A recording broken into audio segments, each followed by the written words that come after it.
ನಮಸ್ಕಾರ.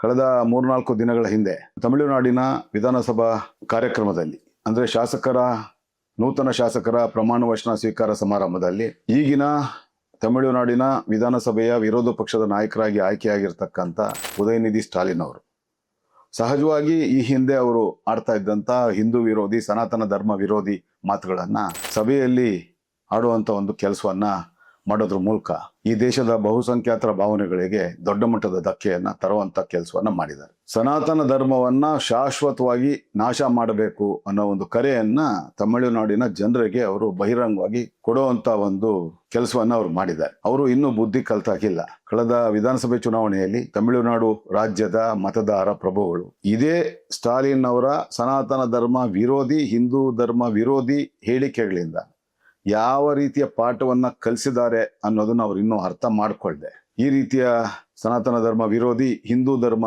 ವಿರೋಧಿ ಹೇಳಿಕೆಗಳನ್ನ ಬಹಿರಂಗವಾಗಿ ಮತ್ತೊಮ್ಮೆ ಕೊಡುವಂತ ಕೆಲಸವನ್ನ ಮಾಡಿದ್ದಾರೆ. ಆದ್ರೆ ನಿಜಕ್ಕೂ ಅವರು ಆ ರೀತಿ ನಡ್ಕೊಳ್ತಾ ಇದ್ದಾರಾ ಅಂತ ನೋಡಿದಾಗ ಕೇವಲ ತಮ್ಮ ಪಕ್ಷದ ಕಾರ್ಯಕರ್ತರ ದಿಕ್ಕನ್ನ ತಪ್ಪಿಸುವಂತದಕ್ಕೋಸ್ಕರ ಈ ರೀತಿ ಮಾತುಗಳನ್ನ ಅವರು ಹಿಂದೂ ವಿರೋಧಿ, ಸನಾತನ ಧರ್ಮ ವಿರೋಧಿ ಮಾತುಗಳನ್ನ ಅವ್ರು ಆಡ್ಕೊಂಡು ಬರ್ತಾ ಇರ್ತಕ್ಕಂಥದ್ದು.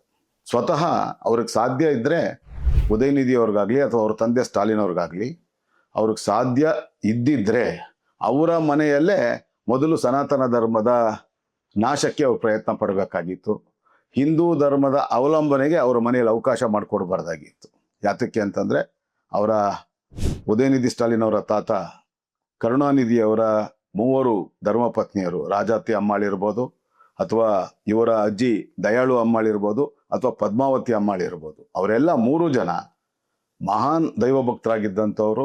ಅವರು ಸುಬ್ರಹ್ಮಣ್ಯ ಸ್ವಾಮಿ ಮತ್ತು ಶಿವನ ಆರಾಧಕರಾಗಿದ್ದಂಥವ್ರು, ಎಲ್ರಿಗೂ ಗೊತ್ತಿರ್ತಕ್ಕಂಥದ್ದು. ಬಹಿರಂಗವಾಗಿ ಅವರು ಎಲ್ಲ ದೇವಾಲಯಗಳಿಗೆ ಹೋಗಿ ಎಲ್ಲ ಪೂಜಾ ಕಾರ್ಯಗಳಲ್ಲಿ, ಪೂಜಾ ಸಮಾರಂಭಗಳು ಭಾಗಿಯಾಗ್ತಾ ಇದ್ದಂಥದ್ದಕ್ಕೆ ತಮಿಳುನಾಡಿನ ಸಮಸ್ತ ಜನ ಸಾಕ್ಷಿಭೂತರಾಗಿ ಇವತ್ತು ನಮ್ಮ ಮುಂದೆ ಇದ್ದಾರೆ. ಅದರ ಜೊತೆಗೆ ಸ್ವತಃ ಸ್ಟಾಲಿನ್ ಅವರ ಧರ್ಮಪತ್ನಿ ಶ್ರೀಮತಿ ದುರ್ಗಾ ಅವರು, ಅಂದ್ರೆ ಉದಯನಿಧಿ ಸ್ಟಾಲಿನ್ ಅವರ ತಾಯಿ, ಅವರ ಮನೆಯಲ್ಲಿನ ಪೂಜಾ ಕೊಠಡಿ ಯಾವ ರೀತಿ ಇದೆ ಅನ್ನೋದನ್ನೇ ನೇರವಾಗಿ ಮಾಧ್ಯಮಗಳ ಮಿತ್ರರಿಗೆ, ವಾಹಿನಿಗಳಿಗೆ ಅವರು ತೋರಿಸ್ಕೊಡುವಂತ ಕೆಲಸವನ್ನ, ಅವರು ಯಾವ ರೀತಿ ದೈವ ಪೂಜೆಯನ್ನ ಮಾಡ್ತಾರೆ, ಯಾವ ದೇವಾಲಯಗಳಿಗೆ ಹೋಗ್ತಾರೆ, ಯಾವ ರೀತಿ ಪೂಜೆಗಳನ್ನ ಮಾಡ್ತಾರೆ ಅನ್ನೋದನ್ನ ಸ್ವತಃ ಅವರ ಬಾಯಲ್ಲಿ ಹೇಳಿರ್ತಕ್ಕಂಥ ದಾಖಲೆಗಳು ನಮ್ಮ ಮುಂದೆ ಸಿಗತ್ತೆ. ತಿರುಪತಿ ದೇವಸ್ಥಾನಕ್ಕೆ 10 ಬಾರಿ ಹೋಗಿರ್ತಕ್ಕಂಥವ್ರು, ಮಧುರೈ ಮೀನಾಕ್ಷಿ ದೇವಸ್ಥಾನಕ್ಕೆ 10 ಬಾರಿ ಹೋಗಿರ್ತಕ್ಕಂಥವ್ರು, ತಿರುತ್ತಣಿ, ಪಳನಿ, ತಿರುಚೆಂದೂರ್ ಅಂತ ದೇವಸ್ಥಾನಗಳಿಗೆ, ಆರುಪಡೆ ದೇವಸ್ಥಾನಗಳಿಗೆ 100 ಬಾರಿ ಅವರು ಭೇಟಿ ಕೊಟ್ಟಿರ್ತಕ್ಕಂಥದ್ದು. ಪ್ರತಿ ಸೋಮವಾರ ಅವರು ಶಿವನ ದೇವಸ್ಥಾನಕ್ಕೆ ಹೋಗಿ ಪೂಜೆ ಮಾಡಿಸುವಂಥದ್ದು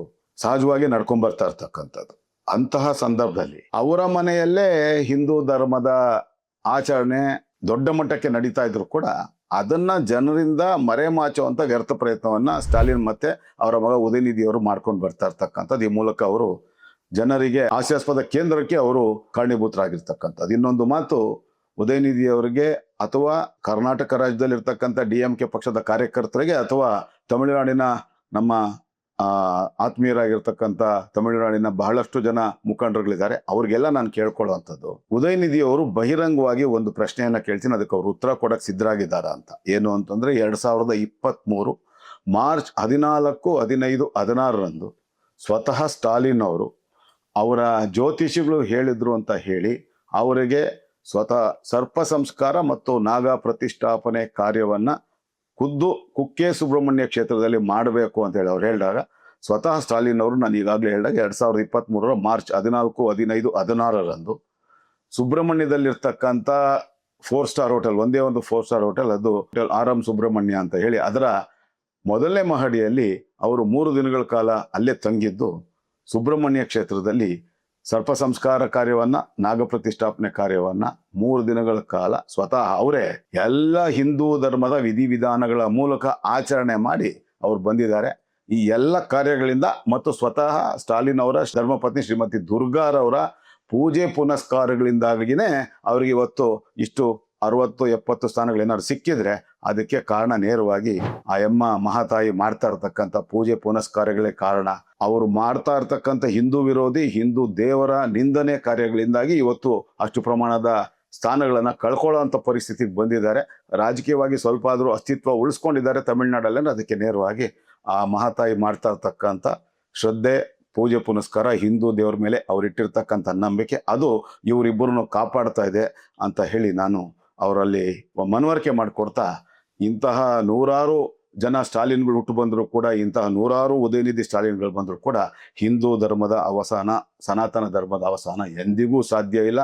500 ವರ್ಷಗಳ ಕಾಲ ಈ ದೇಶದ ಮೇಲೆ ದಾಳಿ ಮಾಡಿದಂಥ ಮುಸ್ಲಿಂ ದಾಳಿಕೋರರಿಂದ ಆಗದೆ ಇದ್ದಂಥ ಕೆಲಸ, ಮೊಹಮ್ಮದ್ ಬಿನ್ ಕಾಸಿಂ ಇರ್ಬೋದು, ಮೊಹಮ್ಮದ್ ಗಜ್ನಿ ಇರ್ಬೋದು, ಅಥವಾ ಮೊಹಮ್ಮದ್ ಗೋರಿ ಇರ್ಬೋದು, ಅಥವಾ ಅದಾದ ನಂತರ ಬಂದಂಥ ಖಿಲ್ಜಿ ಸಂಸ್ಥಾನ ಇರ್ಬೋದು, ತೊಗಲಕ್ ಸಂಸ್ಥಾನ ಇರ್ಬೋದು, ಲೋಧಿ ಸಂಸ್ಥಾನ ಇರ್ಬೋದು, ಅಥವಾ ಮೊಘಲ್ ಸಾಮ್ರಾಜ್ಯ ಅಂತ ಅವ್ರನ್ನವರೇ ಕರ್ಕೊಳ್ತಾರೆ.